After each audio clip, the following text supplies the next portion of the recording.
iniciar aqui as nossas reflexões. O tema que nós abordaremos hoje é Jesus a porta, Kardec a chave. Antes de dizer, eu vou deixar para falar quem falou isso, onde é que isso está escrito, lá no final da nossa palestra. Essa ideia desse tema não foi minha, apenas eu retirei esse trecho de uma obra, mas no final eu falo qual é. Para a gente analisar um pouco sobre o Espiritismo e sobre o próprio Evangelho, é importantíssimo a gente entender o que aconteceu com a própria mensagem de Jesus ao longo dos séculos. Porque a gente olha aquela mensagem bela, amorosa de Jesus, e olha muitas vezes a conduta dos cristãos, e a gente pode perceber, assim como Gandhi percebeu, fala, puxa vida, tem alguma coisa errada. Jesus chegava a dizer que eu gosto do Cristo, mas não gosto dos cristãos. É claro que aqui a gente pode até questionar, será que ele disse desta forma? Mas eu quero tirar aqui, não é o apego à palavra, mas à ideia. E ao mesmo tempo a gente tem que analisar que, primeiro, somos espíritos ainda imperfeitos, numa constante construção e aprimoramento. Mas, ao mesmo tempo, a gente tem que levar em consideração que a mensagem de Jesus ela foi, de certa forma, distorcida com o passar dos anos. Então, os indivíduos que tinham contato com essa mensagem se deparavam com ela, ou com as pregações que se fazia, ou com o exemplo que ele via, e falava, poxa, não é possível. Então, a gente sabe aqui que tivemos vários problemas. Tivemos adulterações de algumas passagens, adulterações até, de certa forma, criminosas, como alguns estudiosos já apontaram aí, em que as pessoas levianamente faziam-lhe algumas mudanças.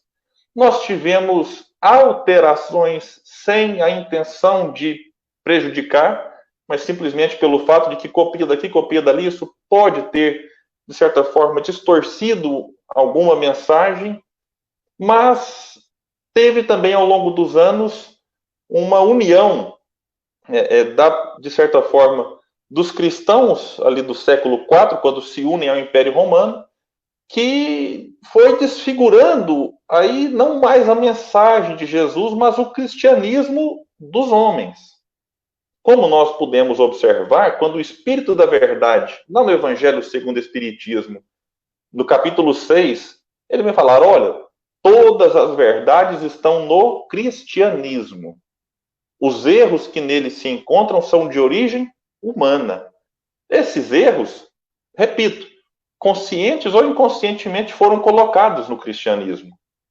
E para a gente compreender a figura, o papel e a importância de Jesus, é imprescindível que a gente desenvolva primeiro a lucidez, o bom senso, que a doutrina espírita, de certa forma, nos propõe, nos convida a fazer. Mas é importante também que a gente agora olhe para esses erros e tire, de certa forma, o joio do meio do trigo. E o Espiritismo, nos primeiros anos, não encontrou muita gente disposta a fazer isso, não. Kardec o fez. Kardec, no Evangelho segundo o Espiritismo, ele traz ali o que ele chama de código divino, que é o aspecto, a parte moral da vida de Jesus. Ali Kardec não estava preocupado com milagres, com predições, com as questões comuns da vida de Jesus. Será que Jesus subiu ou desceu o monte quando falou isso ou aquilo? Então, alguns aspectos, Kardec, de certa forma, ignora, né, nesse primeiro momento ali com o Evangelho segundo o Espiritismo. Mas a gente observa Kardec, por exemplo, quando trabalha a ideia de céu e inferno já no Livro dos Espíritos, ele, de certa forma, está indo no combate à ideia que foi construída pelos cristãos depois de Jesus. Então a gente percebe ali já um movimento de Kardec não preocupando mais em ficar... A doutrina espírita nunca preocupou com isso, mas às vezes a gente tinha preocupação, mas será que eu devo tocar nesse assunto? O que será que os religiosos vão pensar? E Kardec, desde a obra básica, e básico aqui não é no sentido de menosprezar a obra, mas no sentido de ser a base da doutrina espírita, né, sobre a qual tudo se ergue a partir do Livro dos Espíritos.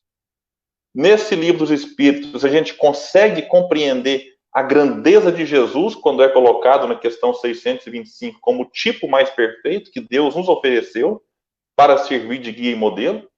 Mas, ao longo de toda a obra kardeciana, Kardec vem já, como é que eu vou usar um termo assim, consertando os erros perpetrados pelos homens que se apossaram dos ensinos de Jesus. Mas no livro A Gênese, Kardec ali, ele pega, sim, alguns milagres, algumas predições, e escreve tudo isso à luz do Espiritismo. E aí, depois que Kardec desencarna, de certa forma, quem assume esse papel de líder do movimento espírita, quem assume esse papel de trazer alguns assuntos à tona e desenvolvê-los à luz do Espiritismo, foi o próprio Leon Denis. E a segunda grande obra escrita por ele, se eu só contar aqui, é isso mesmo, a segunda obra, grande obra. Primeiro foi o livro Depois da Morte. Depois, Leon Denis escreve este livro chamado Cristianismo e Espiritismo.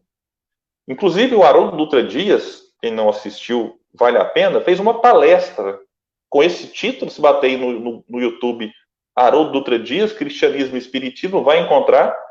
E lá, Haroldo destaca a coragem que Leon Denis teve ao escrever esta obra.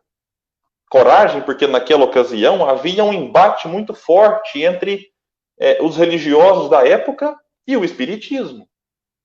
Havia um embate não só com os ateus, mas a Igreja Católica, ela era muito dura para com os espíritas. E Leon Denis, então, escreve esta obra, de certa forma, uma obra dura. Eu sempre brinco, não dê esse livro de presente para um amigo que ainda é um católico mais fervoroso. Porque, às vezes, as verdades trazidas por Leon Denis, e por que eu falo verdade aqui? Ah, mas é muito presunção. Não. Leon Denis, ele escreve e vai trazendo os relatos, vai trazendo as citações do século IV, do século V, e vai construindo o seu pensamento não na base do que ele achava, mas apoiado numa pesquisa muito bem feita. Eu fico impressionado com a capacidade de Leon Denis, né, numa época em que não tinha Google, você não tinha a quantidade de livros que se tem hoje, você não tinha as possibilidades de pesquisa que se tem, nem de locomoção rápida como temos. Leon Denis faz uma pesquisa brilhante e vem neste livro consertar ou continuar o conserto que Kardec havia iniciado de alguns desvios que simplesmente nos afastaram de Jesus. Que isso é o que aconteceu. Quando a gente olha a mensagem do Evangelho, primeiro que o Evangelho nem todos tinham acesso a ele. Nem todos tinham acesso à Bíblia. Nem todos tinham acesso como o clero possuía, por exemplo. Então, Leon Denis, ele vem fazer um trabalho importantíssimo nesta obra. E ele reconhece nela a importância de Jesus para a humanidade. E lá no capítulo 6, que a gente vai falar bastante desse capítulo, ele vai escrever o seguinte: em todas as épocas da história, enviou Deus missionários, espíritos superiores, chegados por seus esforços e merecimentos ao mais alto grau da hierarquia espiritual. Então aqui ele ressalta algo importante em todas as épocas. Não é só na época de Kardec, não era só na época de Joana d'Arc, de Francisco de Assis, de Jesus. Em todas as épocas, Deus enviou missionários, espíritos superiores, que pelos seus esforços e merecimentos chegaram a essa condição. E essa fala de Leon Denis está bem em sintonia do que Kardec coloca na questão 622 do Livro dos Espíritos, quando ele pergunta: confiou Deus a certos homens a missão de revelarem a sua lei? A resposta é sim. Certamente, em todos os tempos, houve homens que tiveram essa missão. São espíritos superiores que encarnam com o fim de fazer progredir a humanidade. Olha, a semelhança do que falava Kardec e do que falava Leon Denis. Era um discípulo na condição aqui de uma fidelidade extrema àquilo que o mestre havia colocado antes. Então nós poderíamos citar Buda, Zoroastro, Sócrates, vários e vários gênios, por que não? E não apenas no campo da religião. É importantíssimo que a gente consiga compreender que missionário não é só alguém que se destaca no campo religioso. Por exemplo, Albert Einstein, por que ele não pode ser considerado um enviado de Jesus para fazer a humanidade progredir? Pode perfeitamente estar nessa condição. Bom, alguém falou aqui que travou a transmissão. Depois outro só confirma aí embaixo aí como é que está o áudio e o vídeo.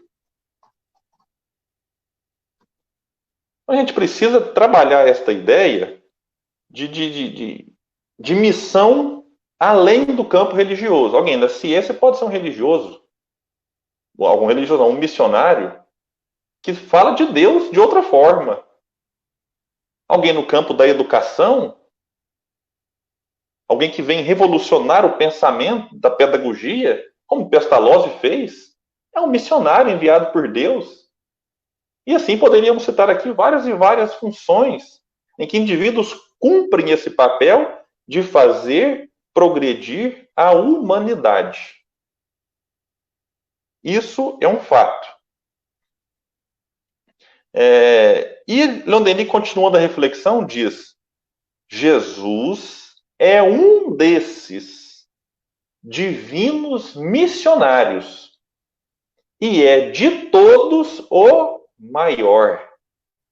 Questão 625. Olha a sintonia, capítulo 6 do Cristianismo e Espiritismo, com a questão 625. Jesus é um desses divinos missionários e é de todos o maior. Destituído da falsa auréola da divindade, mais imponente nos parece ele. Olha, que Leon Denis choca uma ideia religiosa da época, assim como ainda é hoje, de Jesus Deus. Jesus sendo Deus, ou sendo uma terça parte de Deus, que é uma ideia que nós respeitamos, mas que não está condizente com a lógica, com o bom senso, e Leon Denis escreve de maneira muito lúcida e clara contra essa ideia da Santíssima Trindade, por exemplo. E que não é nenhum ataque à religião, não, mas é um ataque à ideia. Porque ele fala que essa ideia de um Deus dividido enfraquece-a perante os homens mais exigentes, mais racionais, mais lúcidos. Então, Leon Denis agora ele fala: Jesus destituído da falsa auréola da divindade. E alguém pode pensar assim: nossa, mas se Jesus não for Deus, Jesus então fica menor? Fica diminuído por isso? Leon Denis fala que não, pelo contrário. Considerar Jesus como um ser humano reencarnado num corpo físico o engrandece e não o diminui. E Leon Denis explica por quê. Seus sofrimentos, seus desfalecimentos, sua resignação deixam-nos quase insensíveis se oriundos de um Deus. A gente pensa assim, não, Jesus era Deus. Então tudo que ele passou é como se perdesse o sentido. Falar, mas também ele era Deus, para ele aquilo não era nada. Mas, continua Leon Denis, tocam-nos, comovem-nos profundamente em um irmão. Jesus é, de todos os filhos dos homens, o mais digno de nossa admiração. O mais digno, não é o único. Que a gente observa, assim, no movimento espírita, alguém fala assim, nossa, mas você compartilha a mensagem do Gandhi, de Buda. Poxa, qual que é o problema? A gente pode admirar um católico, um Papa Francisco, um pastor protestante. Albert White, por exemplo, era um grande protestante que tinha frases belíssimas. Martin Luther King era um protestante. Então, não é o rótulo religioso que deve ser analisado, mas a ideia, a conduta, o exemplo do indivíduo. Então, não é porque ele é protestante que eu publico, mas é porque a mensagem é bonita, é bela. Não é porque o Papa é católico, mas é porque ele fala, toca-nos profundamente muitas vezes. Então, a gente precisa começar a ampliar os horizontes além dos conceitos mesquinhos da religião e entender a conduta, o pensamento do indivíduo. E aí Allan Kardec, na questão 625, traz Jesus agora então na condição de guia e modelo. Alguém que deve ser admirado, como diz Leon Denis, com certeza. Mas não apenas admirado, porque a gente às vezes fica contemplando Jesus, arruma 1001 adjetivos para lidar, para enaltecer a sua presença, Jesus isso, aquilo, e fica só no campo da admiração. E a gente não passa para o campo da ação. E para passar para o campo da ação, é importante compreender o que é que os Espíritos nos disseram na questão 625. Porque a condição de guia e modelo é interessante. Guia é aquele que ensina o caminho, que vai à frente. A gente pode pegar até esse exemplo e trazer para as coisas do dia a dia. Um guia turístico, por exemplo. Eu não conheço Londrina. Imagine eu chegar em Londrina, eu preciso falar assim, olha, eu quero conhecer a cidade. E aí? Eu vou precisar de alguém que conheça. Porque como é que eu vou ter como guia alguém que, assim como eu, não conhece? Não faz sentido. Então, eu preciso de alguém que conheça a cidade, que me alerte dos perigos. Não sei se é o caso de Londrina, mas quando eu fui no Rio de Janeiro, alguns amigos me falaram, William, cuidado aqui, cuidado ali. Se o GPS te mandar por aquele caminho, você não vai, opta pelo outro. Enfim, alguém que conhece, que vai me alertar dos perigos. Porque esses perigos podem causar dor, sofrimento, me trazer problemas extras. Problemas extras. Alguém que me mostre as coisas belas. O Hamilton falou que Londrina é linda. Então, se eu encontrar alguém que não conhece Londrina, eu falo assim, onde é que está a beleza de Londrina? A pessoa fala assim, olha, eu acho, não serve eu acho, tem que ser um guia confiável. Um guia que conheça o caminho. Então, a Adriana está aqui de Formiga. Então, se eu quiser conhecer ali as belezas naturais de Formiga, eu preciso contratar a Adriana, que ela conhece. E não simplesmente alguém que não conhece. E Jesus, então, está aqui na condição de guia da humanidade, que faz uma viagem em busca da felicidade. Porque, no fundo, a gente vive em busca disso. Mesmo que o conceito de felicidade é muito difuso, muito confuso, e a gente confunde felicidade com alegria e busca felicidade, na verdade, em alegrias passageiras, mundanas, e que logo nos trarão mais sofrimento, mais dor. Jesus é o guia da humanidade no caminho que nos levará à felicidade. E vai dizer Leon Denis, o segredo da felicidade é amar. Então, Jesus é o guia do amor. E quando eu pensei nesse assunto guia, e vinculando com turismo, com agência de turismo, a gente podia dizer que o dono da agência é Deus. Deus é o dono de tudo. O contrato que a gente normalmente assina quando vai numa agência contratar um pacote de viagem, esse contrato poderia ser entendido como as leis divinas que estão dentro de nós, na consciência. E esse guia, então, individual, a gente pode até entender como um anjo guardião, um mentor, e esse guia coletivo ser ali a figura de Jesus. Ou colocar Jesus na condição de dono da agência e Deus na condição de dono do pedaço, assim, do universo. Talvez ficaria até melhor. Deus, dono do universo, Jesus, dono da agência, e o guia individual, nosso anjo protetor. Mas Jesus na condição de guia coletivo. E nós, os viajantes. E a viagem é a vida. A gente precisa de alguém confiável. E a gente, muitas vezes, não confia em Jesus. E coloca toda a nossa confiança em seres extremamente frágeis. Eu não vou usar nem aqui a questão de seres maldosos, não. Vou usar frágil. Porque Jesus, num diálogo com Simão Pedro, no livro Boa Nova, falou para o Simão, falou, Simão, o homem no mundo é mais frágil do que perverso. Então nós colocamos toda a nossa confiança e elegemos como guia o palestrante espírita. E aí a gente vê o palestrante falhando, porque é frágil, e fala, puxa, me decepcionei. Porque a gente colocou uma confiança que o palestrante nem pediu. É um problema da idolatria, que, de certa forma, fala do nosso passado religioso, em que a gente tinha necessidade de ter um ídolo. O ídolo era o Papa, o ídolo era o sacerdote da igreja, e estes, tidos por nós como infalíveis, eles não falham.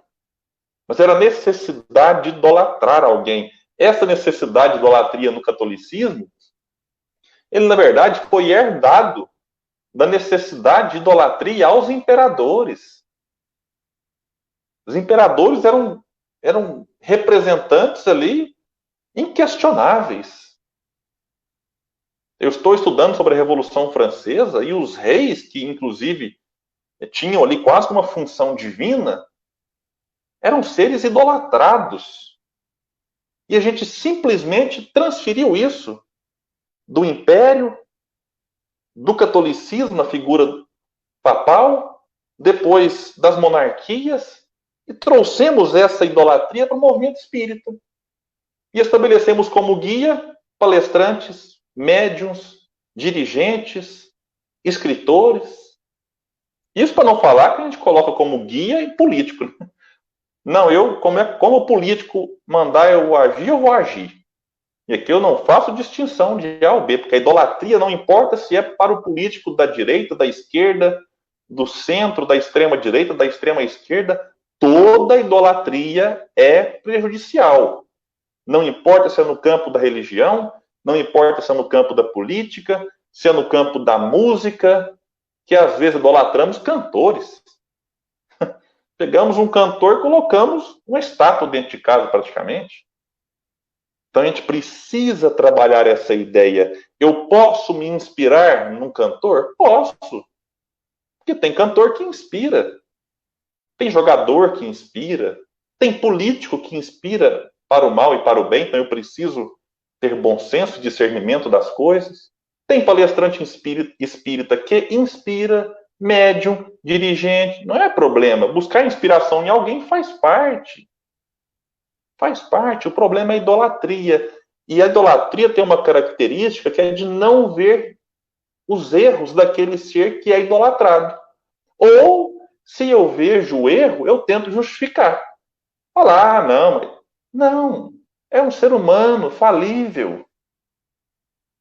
É um ser humano que erra. Agora, quando eu olho para Jesus como guia, ou eu posso idolatrar Jesus, porque Jesus não erra. Tudo bem, ele não erra. Só que a idolatria, até em relação a Jesus, é preciso ter cuidado. Por quê? Porque quando eu me coloco na condição de idolatrar alguém, eu fico muito tempo venerando, bajulo, arrumo mil e uma palavras para falar bem e esqueço de praticar. Então, Jesus ele deve ser colocado como guia, aquele que mostra o caminho, aquele que orienta. E aí eu tenho que, sim, colocá-lo agora na condição também de modelo, que é aquele que mostra o caminho, que orienta e fala, olha, faça igual eu. É difícil, eu sei, mas a gente vai conseguir um dia. Ele mesmo disse, né? Tudo que eu faço, vós podeis fazer um dia, e muito mais. Modelo é aquele que está na condição de ser copiado, de ser imitado. Por isso A primeira edição do Evangelho segundo o Espiritismo que Kardec publica se chamava A Imitação do Evangelho segundo o Espiritismo. Interessante. Aí o título acho que não agradou muito, o pessoal deu um alerta a Kardec ali, Kardec modifica, vindo depois como o Evangelho segundo o Espiritismo. Então, o modelo, e Leon Denis vai propor isso agora num outro livro seu, que é O Problema do Ser e do Destino, modelo é alguém que a gente deve buscar a inspiração e nos momentos de dificuldade perguntar a nós mesmos, como esse ser agiria se estivesse na minha situação? Aí a gente vai começar a ter atitudes mais equilibradas.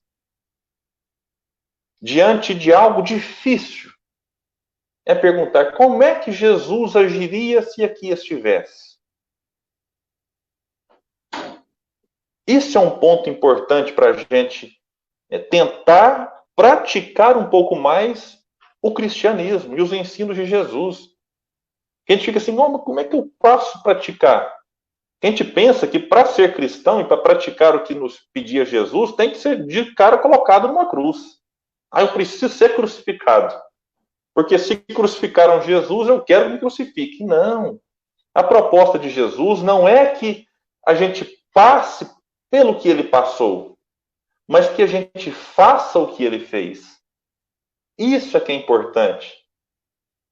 Porque tem muita gente que fala assim, não, respeitando o dogma, a crença, tudo bem. Mas justificam, por exemplo, a ideia do batismo na água porque Jesus foi batizado. Mas Jesus foi batizado por quê? Porque ele era judeu. Ele nasceu judeu, viveu como judeu e morreu judeu. E o batismo fazia parte do judaísmo. E é mais uma das práticas que foram incorporadas ao cristianismo. Então a nossa ideia não é fazer com o outro o que fizeram com Jesus. Porque senão a gente vai querer crucificar todo mundo. Que é o que muita gente até pretende e propaga, né? Então a gente tem só que entender Jesus na condição de modelo a nos inspirar nos momentos de indecisão, nos momentos de dificuldade. E Leon Denis, no capítulo 6, ele vai continuar falando sobre o mestre de uma maneira muito bela, diz ele. Nele, ou seja, em Jesus, vemos o homem que ascendeu à eminência final da evolução. Ao termo de nossa evolução, cada qual se tornará um Cristo e será um com o Pai e terá alcançado a condição divina. Isso aqui é muito bonito, porque Leon Denis agora ele explica aquela fala de Jesus quando disse, eu e o Pai somos um. Aí o pessoal pegou essa fala para dizer, tá vendo? Jesus é Deus. Não.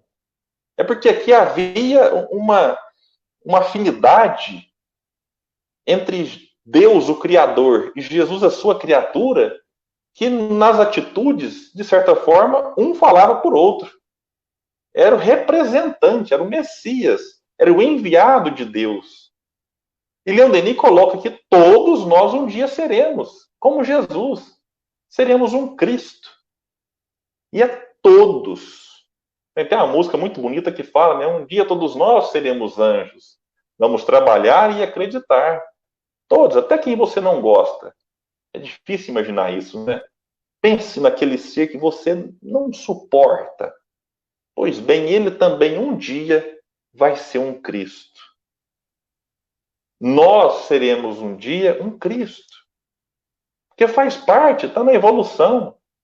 Essa é a proposta, é uma lei. É da lei. E aí a gente entende que Jesus, como representante de Deus perante as outras criaturas, estava ali então com a proposta de amar, única e exclusiva, porque, como diz João, Deus é amor. E quando se fala em emissários, em enviados, a gente tem isso aqui na Terra. Quando uma autoridade, seja do campo da política, do campo jurídico, enfim, ela não pode ir, ela manda um enviado que falará em seu nome. Ela tem procuração, ela fala por ele. Esse era o caso de Jesus em relação a Deus. Era um enviado direto de Jesus para auxiliar a humanidade no seu progresso. E Emmanuel, numa mensagem belíssima do livro Caminho, Verdade e Vida, ele vai dizer agora que todos nós somos embaixadores do Cristo. Ou seja, aqui estamos para propagar as suas ideias, mas mais do que isso, para praticar as ideias de Jesus. Esse é um desafio muito complicado, mas que a gente não pode desistir e precisa praticá-lo nos pequenos gestos.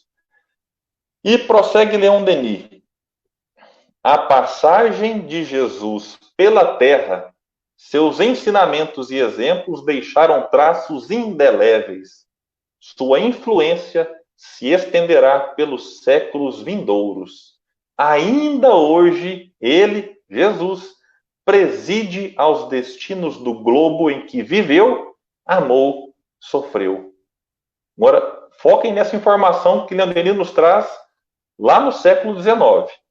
Governador espiritual deste planeta, veio, com seu sacrifício, encarreirá-lo para a senda do bem. E é sob a sua direção oculta e com seu apoio que se opera essa nova revelação, o Espiritismo. Então, vejamos, não me falha a memória, este livro é de 1895. Nessa ocasião, Leon Denis cravava: Jesus é o governador espiritual deste planeta. E alguém pode se surpreender. William, mas não foi Emmanuel que afirmou isso no livro A Caminho da Luz? Emmanuel também afirmou, mas quem afirmou primeiro foi Leon Denis. Na Revista Espírita, Allan Kardec traz uma mensagem do Espírito que fala que o Espírito de verdade, o Espírito da verdade, enfim, tem uma briga se é de verdade, da verdade, eu não quero entrar nessa briga. Fala que governava, que dirigia aí o orbe. Mas é Leon Denis, pelo menos o que eu sei, a informação que eu tenho, o primeiro a dizer abertamente que Jesus é o governador espiritual deste planeta. Essa é uma informação interessante, daí a importância de se estudar Leon Denis. E qual que é a importância de entender Jesus como governador do orbe? Poxa, entender que existe uma inteligência, existe um ser, de certa forma, cuidando de nós. Não é um barco à deriva. Jesus está no leme, como muito bem alguns dizem, como o próprio Humberto de Campos vai dizer, em alguns momentos, em algumas obras, Emmanuel vai usar muito essa expressão. Agora, a gente não pode, por conta dessa ideia de que Jesus está no leme, abrir mão da nossa responsabilidade. Nós temos livre-arbítrio para isso. É para fazer escolhas, é para decidir, para tomar atitudes. Porque se eu trago essa ideia na literalidade, para todos os detalhes, do tipo, Jesus está no leme, Deus está no controle, Deus está no comando. Aí, de repente, eu não vou fazer mais nada, porque já está tudo determinado mesmo, não preciso fazer nada. Não.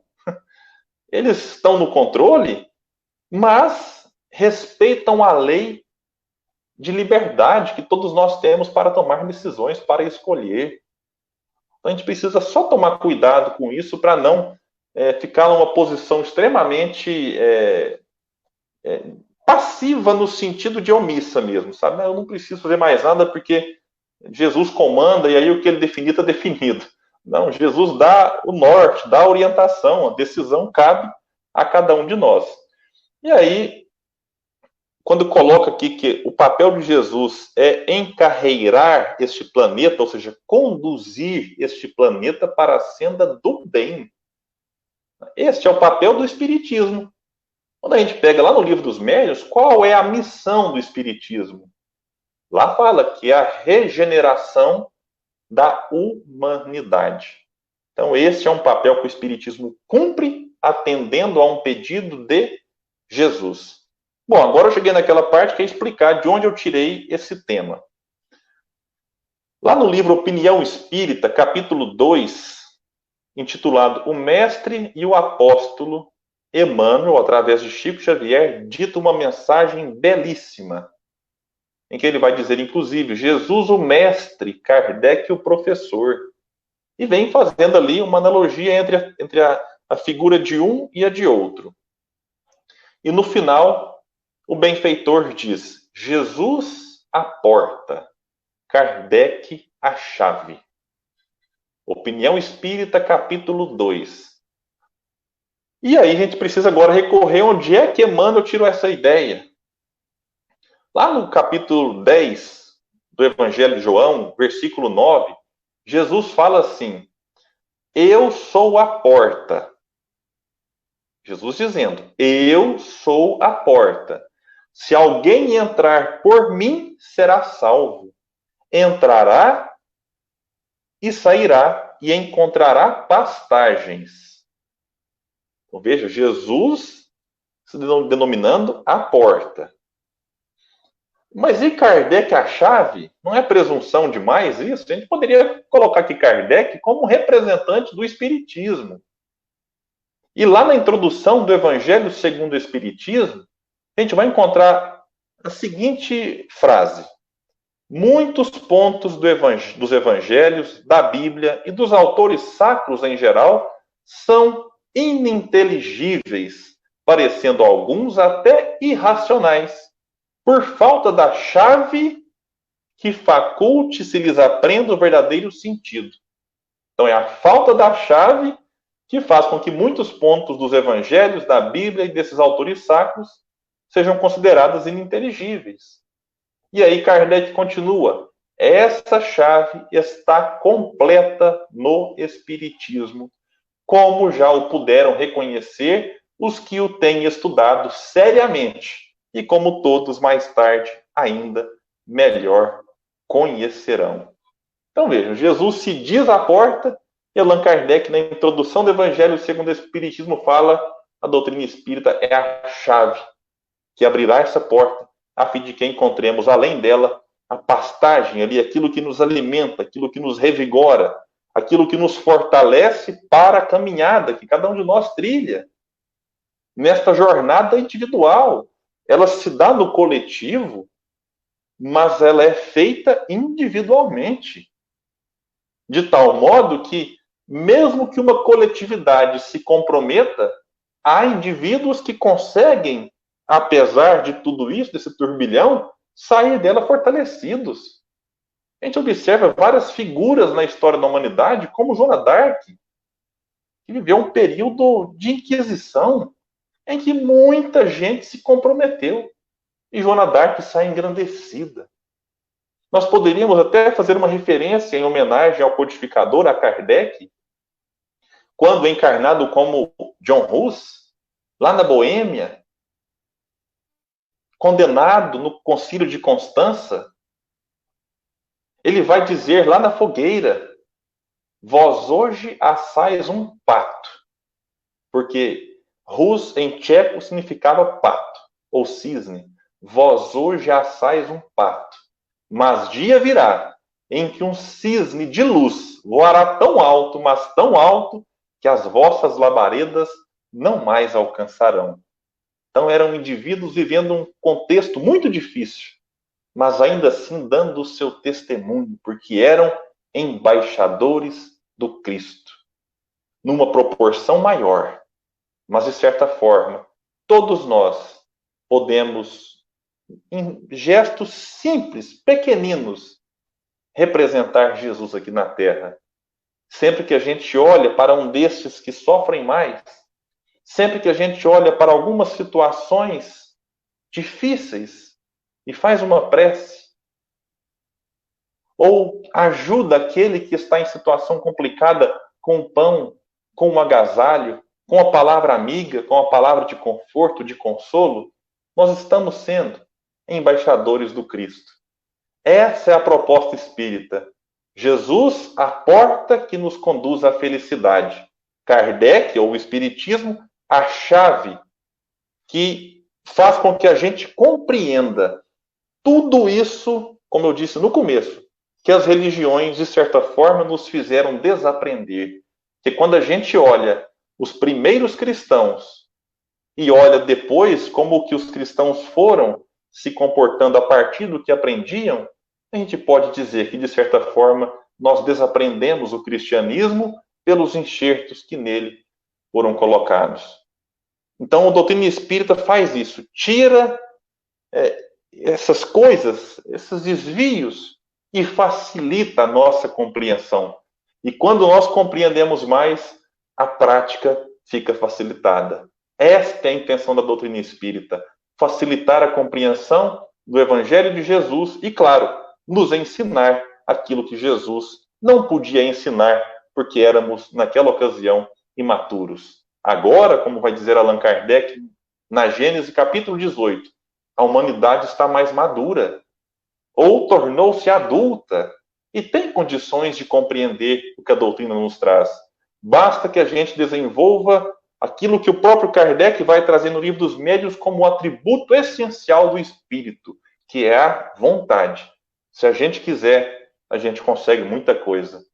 Que a gente consiga, então, desenvolver essas vontades para o bem, direcionando os nossos esforços na construção de um mundo melhor. E isso se dá, repito, de maneiras muito singelas. E a reflexão que eu fiz essa semana no Café com o Espiritismo, e eu já encerro a minha fala fazendo uma propaganda, mais uma vez, desse trabalho que a gente tem junto com os amigos queridos Larissa Chaves, Gustavo Silveira e Tarso Rodrigues. A reflexão que eu trouxe essa semana para o café é em relação aos invisíveis. Mas eu não falo dos invisíveis desencarnados. Eu falo dos invisíveis encarnados mesmo. Aquelas pessoas que cruzam o nosso caminho e que nós nem damos atenção ou até desviamos o olhar. Falo, por exemplo, de quem varre a porta da nossa casa, a nossa rua, de quem recolhe o lixo que nós geramos.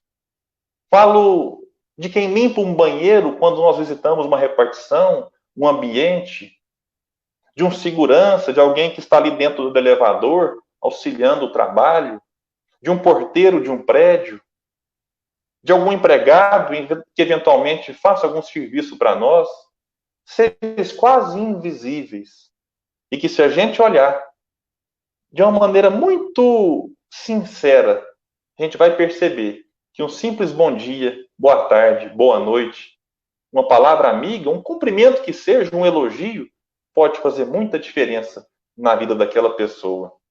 Nesses tempos de pandemia, em que ficamos mais em casa, nós contamos com um auxílio valioso dos motoboys. E muitas vezes eles carregam comidas quentinhas, cheirosas. E às vezes eles têm fome, compramos. Eles às vezes até reclamam como se o atraso fosse por culpa deles. Então, o que custa a gente conversar com ele? Enquanto digita, como é que você está, meu amigo? Tudo bem? Precisa de uma água? Enfim, a internet deu uma caída, mas já voltou, parece. Enfim, são gestos simples, mas que pode transformar a noite ou o dia de uma pessoa. Estes gestos, sim, falarão da nossa conduta como embaixadores. Eu encerro a minha aqui, mas eu encerro